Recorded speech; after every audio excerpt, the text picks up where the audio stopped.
Le président Trump vient d'ouvrir une boîte de Pandore et malheureusement, je ne pense pas que lui ou qui que ce soit d'autre pourra la refermer. Si vous ne le saviez pas, le président a récemment appelé à un jour de repos du sabbat pour les Juifs et il a également semblé lancer cet appel à tous les peuples et communautés pour qu'ils prennent aussi un jour de repos, un jour de réflexion.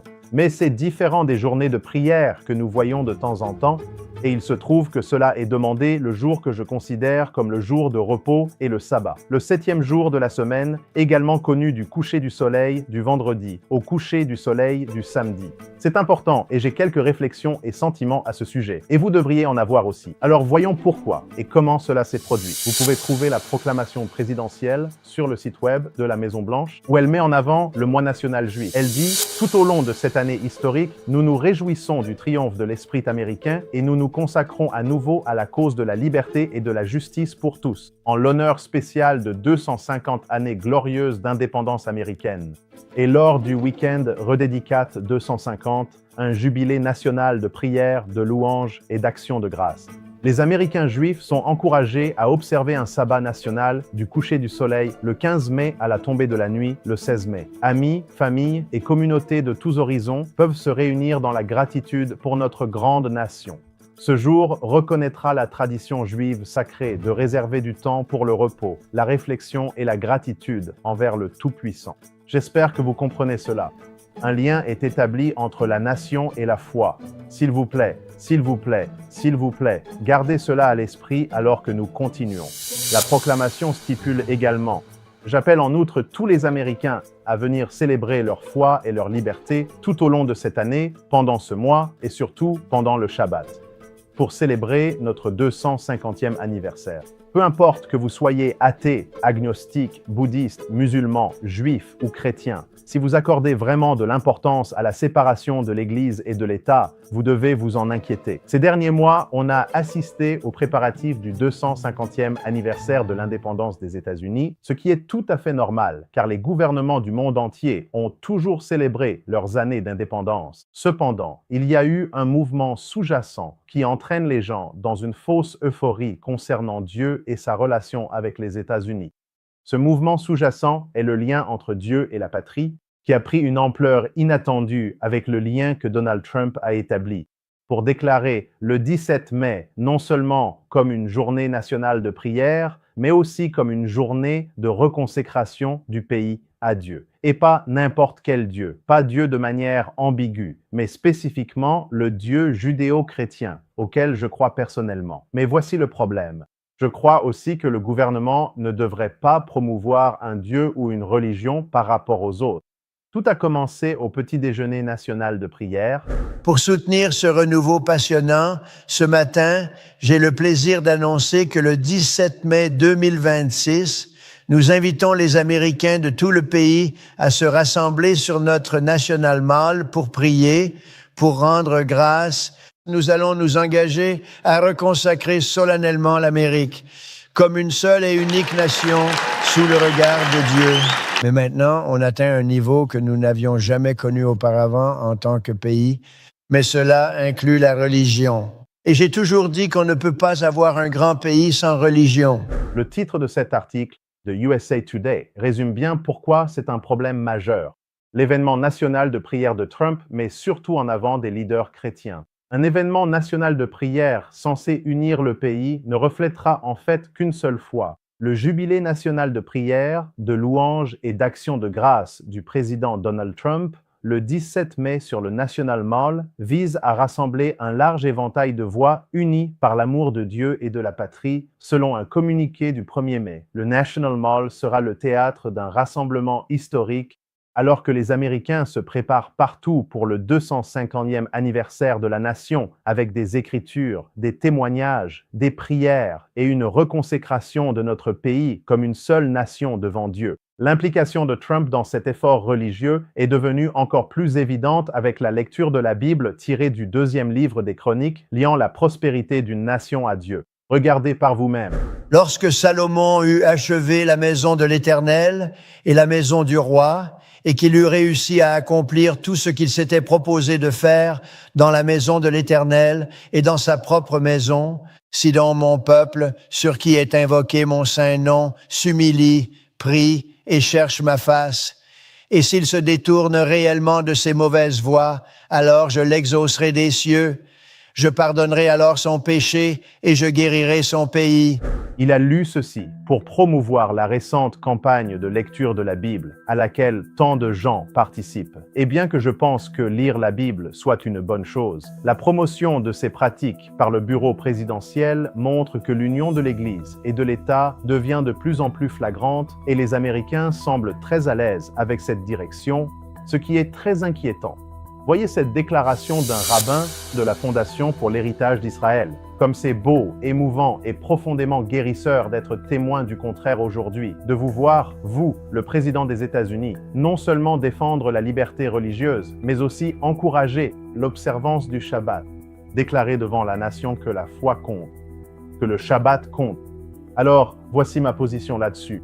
En tant qu'observateur du sabbat, je m'oppose moralement à ce traitement de faveur, peu importe que cela soit promu le jour que je considère comme le bon jour de culte. Ceux qui croient vraiment en la séparation de l'Église et de l'État parleront et écriront pour s'opposer publiquement à toute mesure privilégiant une religion par rapport à une autre, qu'il s'agisse ou non de leur propre religion. Voici pourquoi ce principe est si crucial. Le concept de séparation de l'Église et de l'État est si important parce que tout vrai chrétien comprendra que Dieu est un Dieu de liberté. Et bien que certains affichent une préférence religieuse via le gouvernement, ce n'est pas quelque chose que Dieu approuve. C'est parce que je crois sincèrement qu'un gouvernement démocratique ne devrait pas s'impliquer dans la promotion de la religion. Ici, nous avons un président qui a déclaré ouvertement que nous devons parfois oublier ce principe. On parle de séparation entre l'Église et l'État. J'ai dit, d'accord, oublions ça. La séparation, je ne sais pas. Bien ou mal, je ne sais pas. Mais qu'il y ait séparation ou non, vous êtes à la Maison-Blanche, là où vous devez être. Beaucoup diraient que le Congrès ne vote pas de loi ici, qu'il n'interdise pas le libre exercice de la religion. Pourquoi est-ce important? Arrêtez d'en faire tout un plat. Mais la vérité est que c'est un problème majeur. C'est énorme parce que l'histoire de l'humanité montre que l'homme ne s'arrête jamais. Une fois que la religion contrôle un gouvernement, une fois qu'une religion est choisie comme religion d'État de fait, cela finit toujours par la persécution de la minorité par la majorité. Le fait que les chrétiens et les juifs soient favorisés est très révélateur. Ce n'est pas une situation où l'on encourage les gens à pratiquer leur foi en général. Ce n'est pas le cas. C'est une situation où seules les confessions juives et chrétiennes sont favorisées et mises en avant.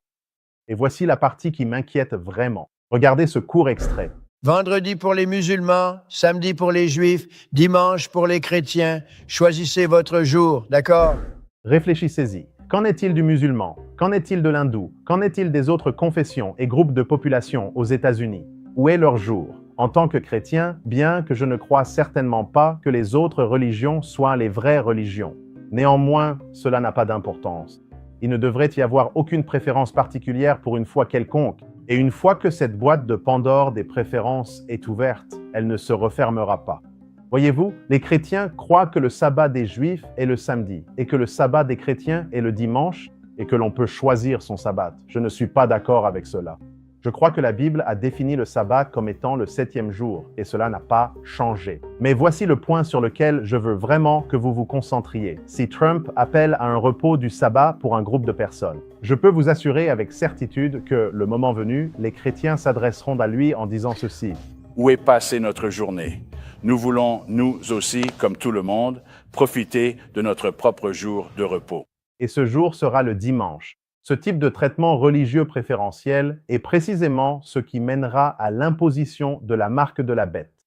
Nous avons largement abordé cela dans notre série Labor Pains, où nous avons souligné les mouvements historiques et actuels pour atteindre cet objectif. Je vous suggère vraiment d'y jeter un œil si vous ne l'avez pas vu. Il me semble de plus en plus évident que les gens ne comprennent pas ce que signifie réellement la séparation de l'Église et de l'État.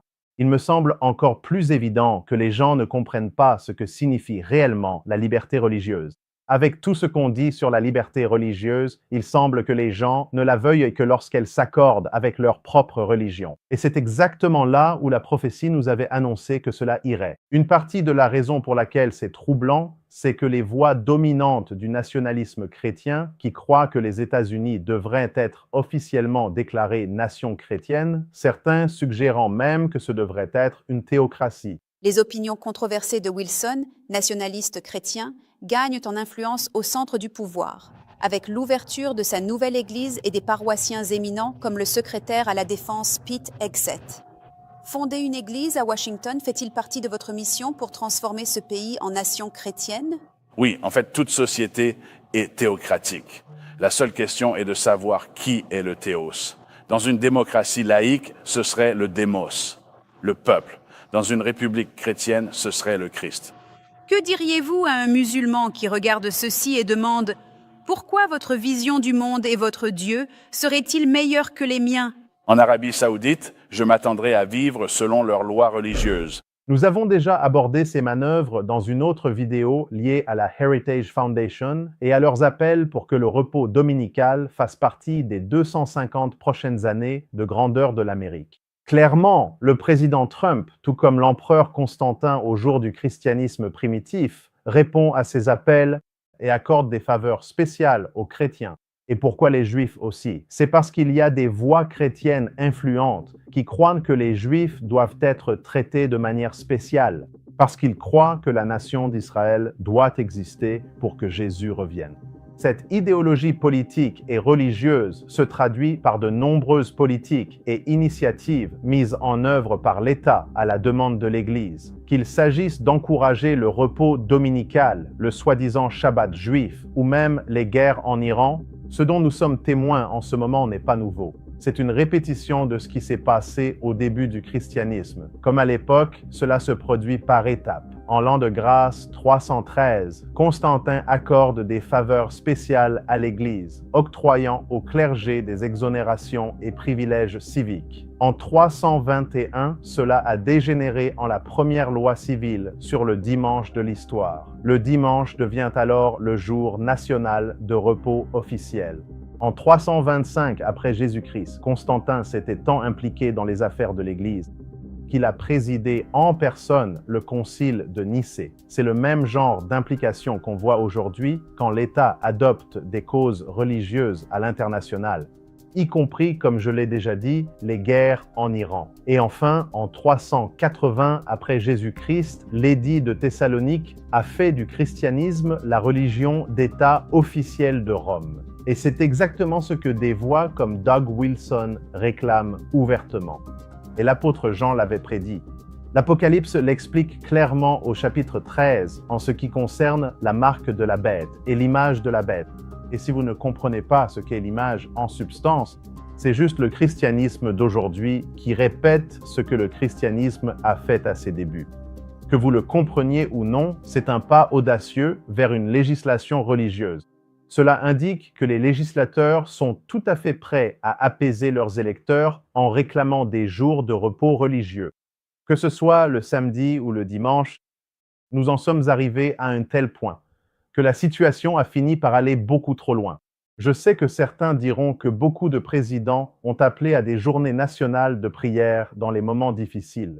Cependant, quand il y a une pratique religieuse directement liée à un jour saint spécifique, d'une religion spécifique, alors l'Amérique, nous avons très certainement un problème. L'Apocalypse 13 et 14 décrit quelque chose de bien plus profond que la marque de la bête, qui est l'adoration forcée en plus de la marque de la bête. L'Apocalypse 13 et 14 mentionne aussi ce qu'on appelle le nom de la bête. Plus loin dans l'Apocalypse 14, il est dit qu'il n'y aura de repos ni jour ni nuit pour ceux qui adorent la bête et son image, ou pour quiconque reçoit la marque de son nom. Nous avons donc deux choses, l'image de la bête, qui, comme je l'ai dit, est l'union de l'Église et de l'État, comme au début du christianisme, et aussi le nom de la bête qui est le caractère de la bête. Et tout ce que c'est la mentalité selon laquelle nous avons le droit de contrôler ou de forcer les autres à pratiquer la religion que nous avons choisie. Malheureusement, nous savons où cela nous mène. Ce n'est rien d'autre que l'histoire qui se répète depuis les débuts du christianisme jusqu'au Moyen Âge, qui a vu l'Église acquérir de plus en plus de pouvoir politique pour finir par unir complètement l'Église et l'État. L'Apocalypse 13 prophétise que cela se reproduira en effet, et la profonde indifférence avec laquelle les chefs religieux et les divers fidèles soutiennent ou maintiennent un silence persistant sur ces mouvements reflète la direction que prend ce pays. Et cette direction ne va certainement pas mener à un dénouement véritablement positif pour l'avenir. La plupart des chrétiens ne le comprennent pas. Cependant, certains le comprennent, y compris d'autres observateurs du sabbat qui ont également partagé leurs inquiétudes concernant ces mouvements. C'est pourquoi je suis si soulagé de faire partie d'une confession chrétienne qui comprend l'importance de la séparation de l'Église et de l'État. Et malheureusement, il n'y a pas beaucoup de confessions de ce genre qui existent. Mais malgré cette profonde conviction personnelle, même des gens de ma foi, moi y compris, ont commis la grave erreur de se focaliser uniquement sur les lois du dimanche sans traiter le véritable problème de fond, à savoir que Dieu ne force jamais la conscience et qu'il n'utilise pas le gouvernement pour accomplir son œuvre, et que toute tentative en ce sens, qu'elle soit ou non conforme à ma foi, est contraire à la volonté de Dieu. C'est pourquoi diffuser ce message importe plus que jamais. Ce sujet est si crucial qu'à la demande générale, nous avons commencé à traduire ces messages dans d'autres langues. Alors veuillez consulter l'option sous la vidéo pour voir les autres langues qui sont disponibles. Et s'il vous plaît, partagez-les avec d'autres de chaque nation, tribu, langue et peuple. Il est si important que nous comprenions les enjeux actuels et que nous fassions entendre notre voix avant que les choses ne dérapent vraiment. Et avant que l'image du Saint-Empire romain ne s'installe. Bientôt, on demandera aux législateurs d'instaurer un jour de repos et de culte pour tous. Et cet appel aujourd'hui montre la volonté manifeste des dirigeants et des citoyens d'accepter ce genre de demande. Prenez le temps d'étudier ces questions par vous-même, car tout ce que je vous transmets provient d'une source secondaire. Et si vous voulez comprendre ces sujets plus en détail, regardez les autres vidéos de cette chaîne, car chacune est un mini-documentaire complet pour vous aider à comprendre ces enjeux. Et si vous voulez vraiment approfondir ces sujets, pour comprendre la vraie foi, qui est le vrai Dieu et ses mouvements prophétiques, alors pensez à vous procurer l'un de nos livres qui traite de ces sujets. Et par la grâce de Dieu, je vous promets que vous ne serez pas déçus et vous serez éclairés. Le président Trump a déclenché un grave problème. Et malheureusement, je ne pense pas que quiconque va l'arrêter. Ces mouvements vont mener à un culte forcé. Mais rappelez-vous que Dieu est un Dieu de liberté. Il ne force pas et il ne contraint pas. Il nous montre simplement son amour et nous demande ensuite de le choisir. Et je prie pour que ce qu'il nous a révélé sur son caractère suffise, pour que vous et moi le choisissions librement. Que Dieu vous bénisse.